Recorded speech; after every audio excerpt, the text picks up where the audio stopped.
वर्षापासून मी त्यांना ओळखतोय आणि पत्रकारिता करता इथे जेव्हा जेव्हा कार्यक्रम होतात तेव्हा गमे साहेब येतात आणि पत्रकारांविषयी आमचं एक म्हणजे मला आपुलकी आहे त्यांच्याविषयी, कारण मी अनेक मला पेपर वाचायची अभ्यास करायची सवय, त्याच्यामुळे अनेक महाराष्ट्र टाइम्स तुम्ही 40-45 वर्षापासून वाचतोय.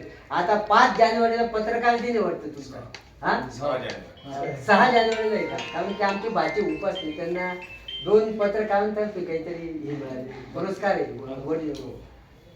इच्छा मानतो, हार्दिक अभिनंदन करतो. त्याच्यानंतर आता एक 21 तारीख, एक 8-10 दिवसामध्ये 2025 आपलं चालू होणार आहे. नवीन वर्षाच्या सगळ्यांना, सगळ्या कुटुंबांना आरोग्य लाभावं आणि नवीन वर्ष सुख समृद्धीचं जावं. आपल्या भारताला चांगले दिवस आहेत, महाराष्ट्राला चांगलं हे व्हावं, चांगले नगरपालिकेच्या निवडणूक व्हावं आणि आपला देश डिजिटल याच्यामध्ये चांगला व्हावा, कुंभमेळा चांगला व्हावा आणि आपल्या सगळ्यांना आरोग्य लाभावं असं मी भगवंत चरणी, हनुमंत चरणी नम्र विनंती प्रार्थना करतो आणि इथे थांबतो.